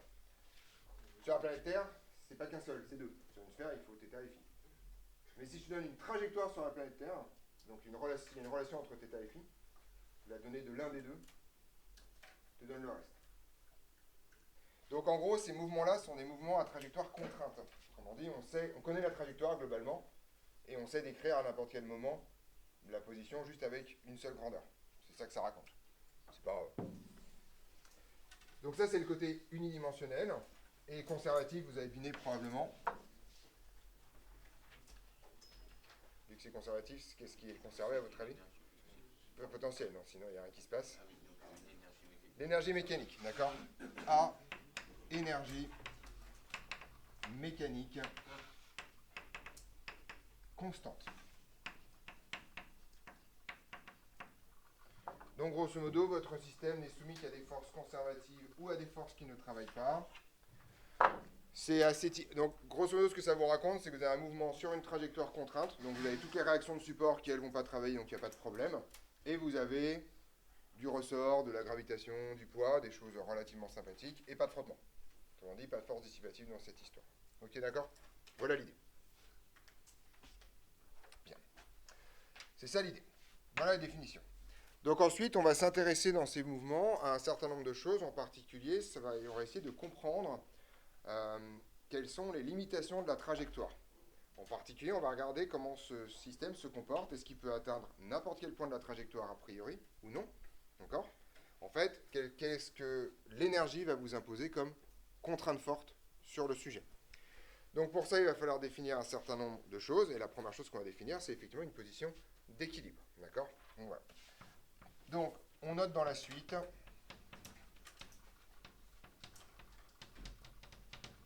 le paramètre d'espace x.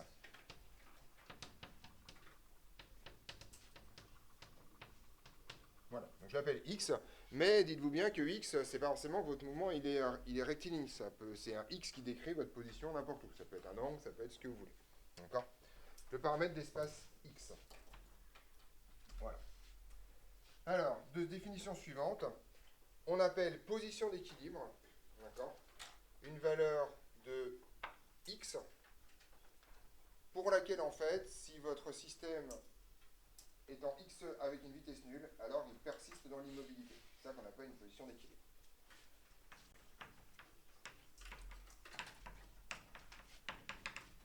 On appelle position d'équilibre une position décrite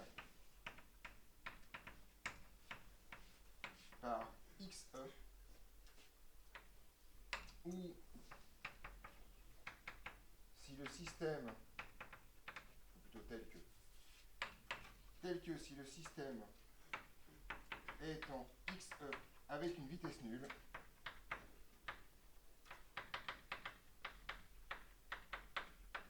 alors il perdure dans son immobilité.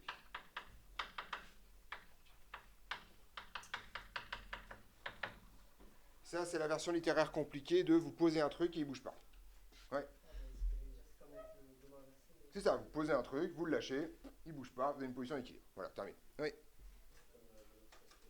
C'est exactement... Alors ça, c'est les diverses propriétés qu'on va mettre maintenant. Donc, on va avoir des conséquences immédiates sur une position d'équilibre. Conséquences en xe.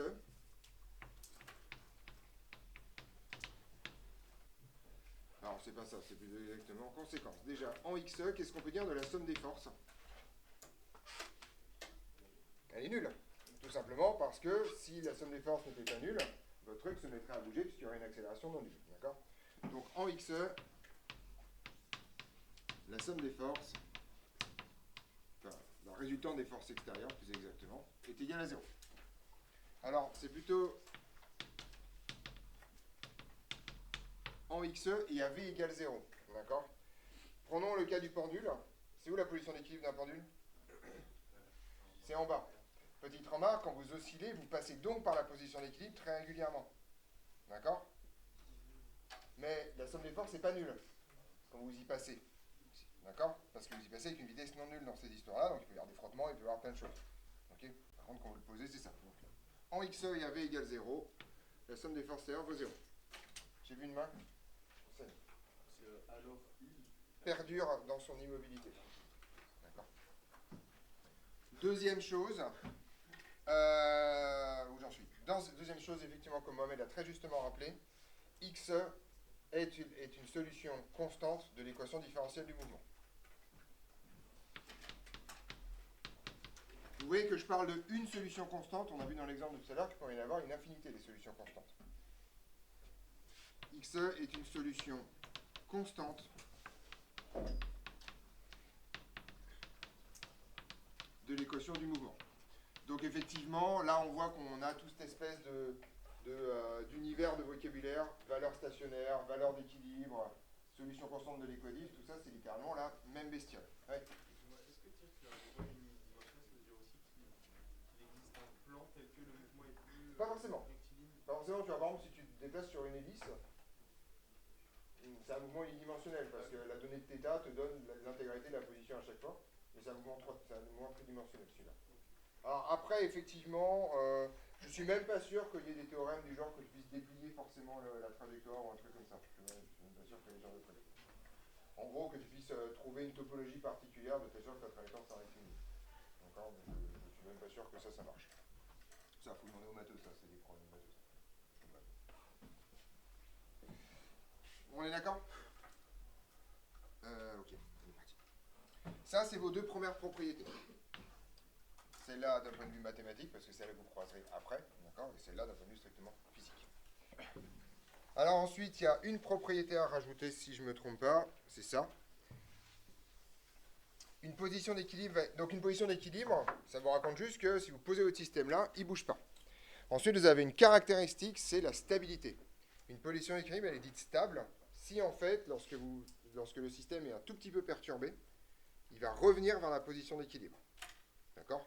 Autrement dit, vous imaginez un saladier, par exemple, vous mettez une bille au fond, vous faites boum, puis la bille, elle va revenir dans le fond du saladier. Si vous mettez le saladier à l'envers, vous faites bing, le truc va se casser la gueule, et c'est terminé. D'accord? Donc, une position d'équilibre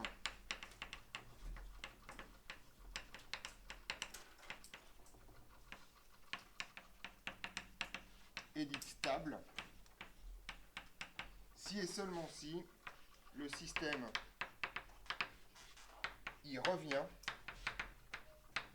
après une petite perturbation.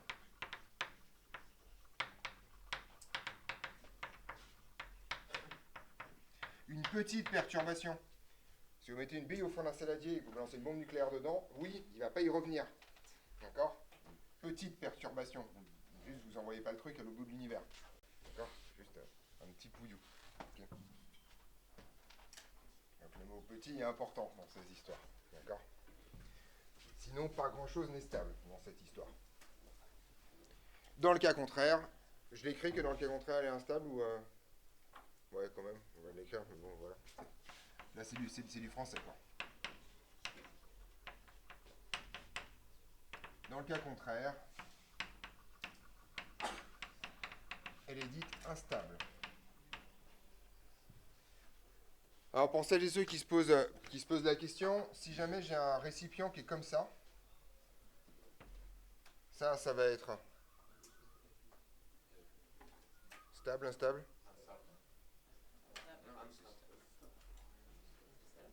Stable, c'est bon? On est d'accord? C'est le vrai... Enfin voilà, ça c'est stable, d'accord? Attendez, si vous faites boum, ça va machiner, d'accord? Si bien sûr j'ai un récipient qui est comme ça, ça va être instable. Petite remarque pour celles et ceux qui se posent des questions topologiques, d'accord? On va voir si vous avez... Si jamais je suis comme ça, c'est stable ou c'est instable ça? C'est instable. Il n'y a rien à faire. D'accord? Parce que même si vous poussez par là, quand ça va revenir, ça va se casser de l'autre côté. D'accord? Donc grosso modo, si vous avez un mix entre les deux, c'est instable. D'accord? Voilà. D'accord? Dans ces histoires. On est d'accord là-dessus? C'est bon? Voilà. On a presque fini pour les définitions, mais bon, c'est toujours pareil. Et on va regarder la contrainte fondamentale de ces types de mouvements-là dans ces histoires. D'accord? Donc, contrainte énergétique.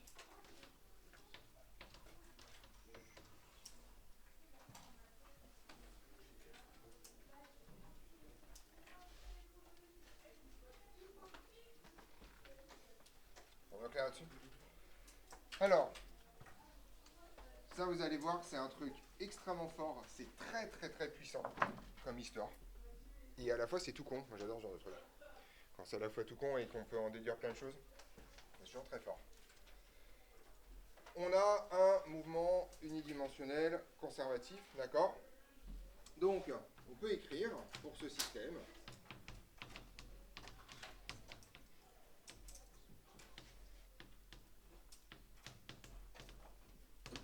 que l'énergie mécanique est égale à quoi, déjà par définition?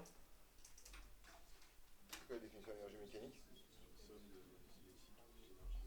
Effectivement, c'est donc l'énergie cinétique plus l'énergie potentielle totale de votre système. D'accord là-dessus? Voilà, ça c'est la définition stricte. Et ce truc-là, en fait, c'est égal à l'énergie mécanique initiale, tout simplement parce que votre énergie mécanique étant conservée, d'accord, là, égale à une constante, d'accord, est égal à E0, qui est en fait EM initial. Donc ça, en fait, c'est extrêmement important à comprendre. Votre système conservatif, il a un espèce de budget énergétique, d'accord, et il peut pas en sortir. Il a le droit de répartir comme il veut son énergie entre l'énergie cinétique et l'énergie potentielle, mais la somme des deux, elle doit rester constante. Ça, ce genre de truc, ça paraît pas, mais c'est extrêmement important. Mathématiquement, ça traduit le fait qu'il n'y a pas d'unicité en décomposition de nombres en somme, d'accord? Mais en fait, c'est vachement cool, parce que ça veut dire que vous allez pouvoir faire des trucs différents. Ça, je vous rappelle que ça traduit le déplacement, ça, je vous rappelle que ça traduit la position. Mais vous allez le faire de façon contrainte.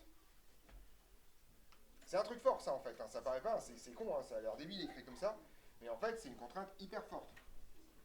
Et il y a surtout une contrainte supplémentaire. Est-ce que vous pouvez répartir comme vous voulez les nombres dans les deux? Qu'est-ce qu'il y a comme contrainte? Ouais. Tant qu'on ne dépasse pas la valeur de EM. Quoi dépasse pas la valeur de EM? Bah, la somme de EC et de EP ne dépasse pas la valeur. Elle doit être égale, donc là, elle ne dépassera pas. Ouais, Kenneth? Et c'est doit être positif. Vous avez une contrainte ultra forte ici. EC est forcément positive. D'accord?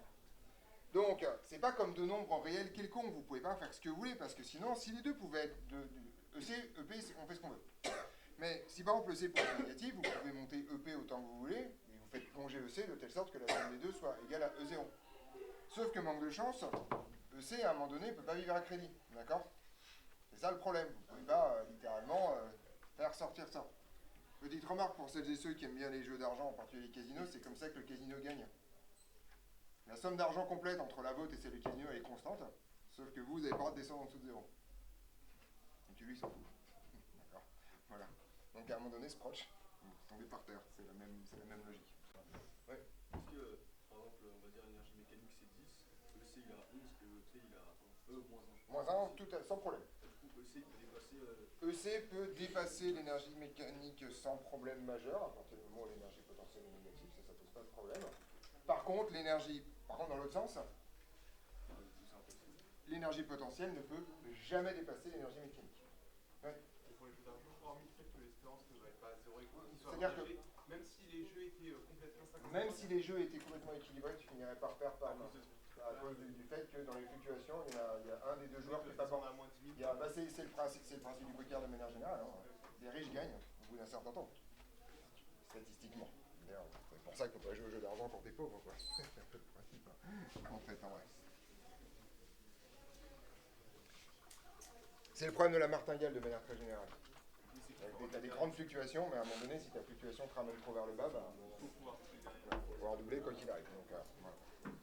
Donc on a le même problème ici, d'accord? Donc, on y va. Or, EC est positive ou nulle. Ça, c'est quoi qu'il arrive. Elle peut être nulle dans l'immobilité, mais elle peut pas être négative. Donc,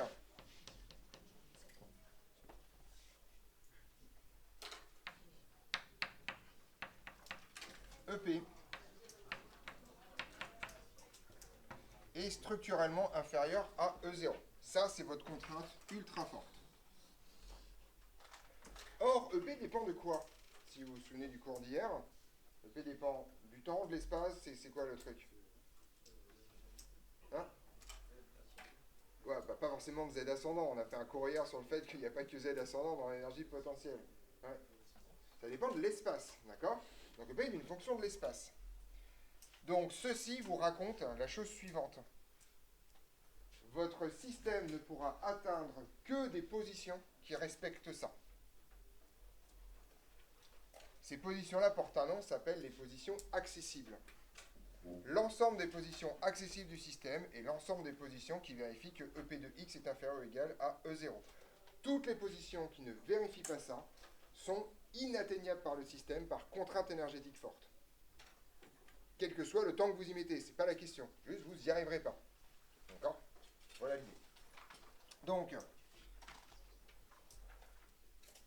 on appelle position accessible, avec un S par ailleurs, l'ensemble des valeurs de x atteignables par le système.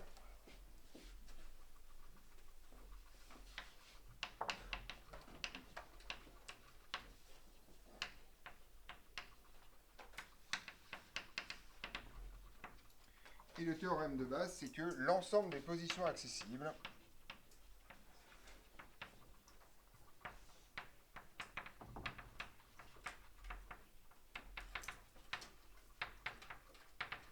doit vérifier que EP de x est inférieur ou égal à E0.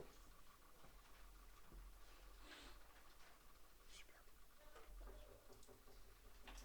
On est d'accord là-dessus?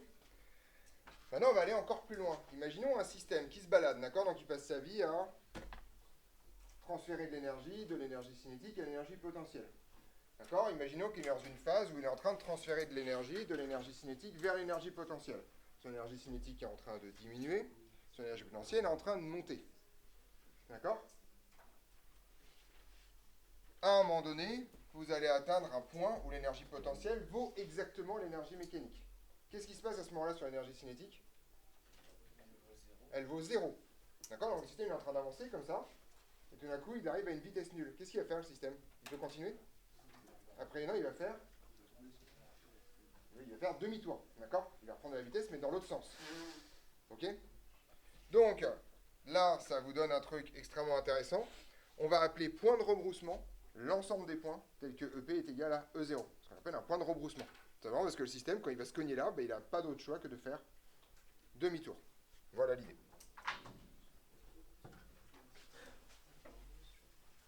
Bah, il rebrousse chemin, quoi. C'est un point de rebroussement, quoi. C'est cette base.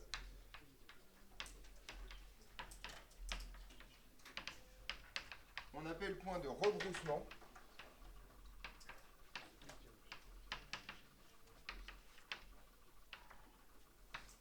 les valeurs de x telles que EP de x est égal à E0.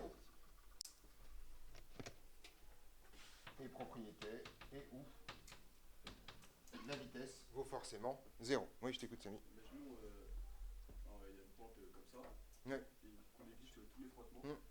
Du coup, si je suis là, et que ça fait une pente comme. On va faire un dessin, de toute façon.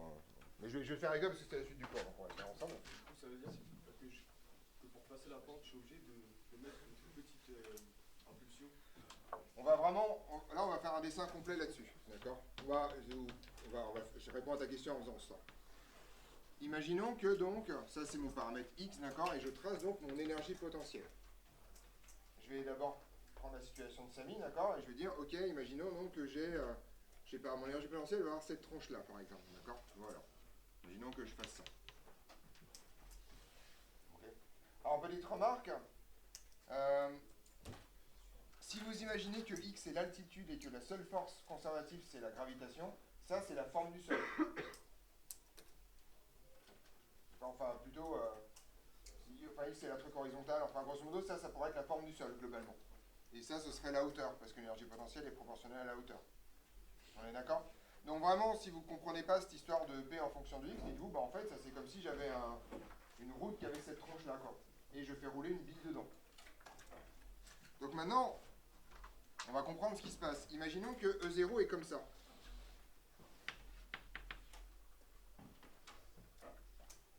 Où sont les points de rebroussement?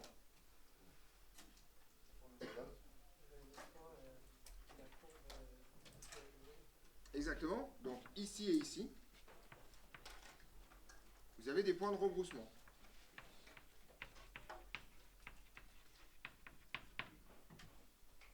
D'accord? C'est c'est les points où EP vaut E0.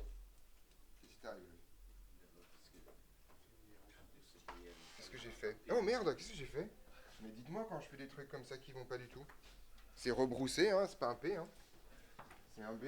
Je sais pas pourquoi il y a un P qui a popé là dans cette histoire. Excusez-moi, Kenneth. Non, EP, alors, EP peut être plus grand que 0 mathématiquement. Par contre, le système n'aura jamais une énergie potentielle qui sera plus grande que 0. Autrement dit, où sont vos états accessibles? C'est là, en fait, c'est la réponse à ta question. Enfin, c'est en bas. Vos états accessibles, c'est ça. Votre système n'a absolument pas le droit de sortir de ces positions-là. Parce qu'il n'a pas le droit d'atteindre des points où l'énergie potentielle est plus grande que E0. D'accord? Ça, c'est les états accessibles.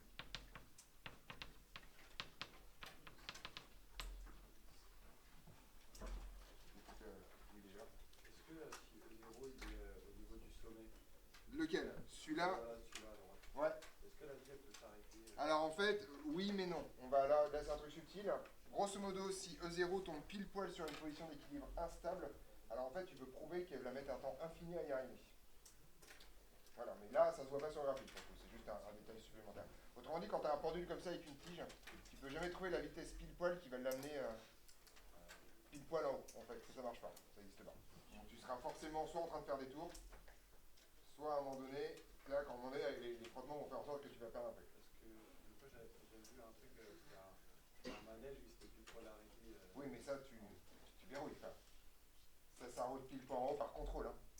Non, mais avec c'était un peu un accident où c'est des trucs et il s'était plus poil arrêté. Ça, en général, c'est parce que tu as ce qu'on appelle les états métastables. C'est-à-dire, en gros, tu as souvent une zone d'état qui fait un plateau. C'est ce qui se passe quand tu as un plateau. Tu sais que tu peux mettre ta tête à peu près n'importe où. Donc ça, en général, ça se passe un peu mieux parce que justement, tu as le temps d'avoir des frottements pour te mettre bien. D'accord. Mais sinon, dans les manèges fait exprès, c'est fait exprès que ça s'arrête en haut. Hein, d'accord. Mais sinon, on n'a pas fait souvent et que la route ça fait juste comme ça, mais que là et là ça a la même hauteur. Et ben, tu dépasseras jamais. Enfin, pareil, si tu pars pile poil de là, s'il n'y a pas de frottement, tu arriveras plus de l'autre côté, mais en un temps infini. Ah, ok, du coup, bah, tu vas quand même mettre, tu vas mettre de l'énergie, enfin, je sais pas, genre, tu vas pousser avec le pied pour en mettre de l'énergie pour passer. Après, il y a l'histoire de frottement, etc. Frottement. Ouais. Si la E0 Oh, s'il vous plaît, on se concentre là. était au niveau du minimum de EP. Alors, là, on va en parler justement. Ça, c'est la suite des événements. Si E0 est pile poil là, qu'est-ce qui se passe? Ça décrit quoi comme situation? Ouais. Un maximum d'énergie. Non. Kenneth? Le système ne bouge pas, donc ça décrit quoi comme situation qu'on a vu tout à l'heure? C'est l'équilibre en fait. Le truc, c'est que E0 dépend des conditions initiales. Donc, si vous dites, je mets mon système à vitesse nulle ici, ben, mon énergie mécanique est là, et ça vous raconte que votre système ne peut pas bouger. Il ne pourra pas sauter. D'accord? On peut même aller plus loin avec ce truc. Imaginons qu'il y ait des frottements. Qu'est-ce qui se passe avec l'énergie? Ma barre rouge là.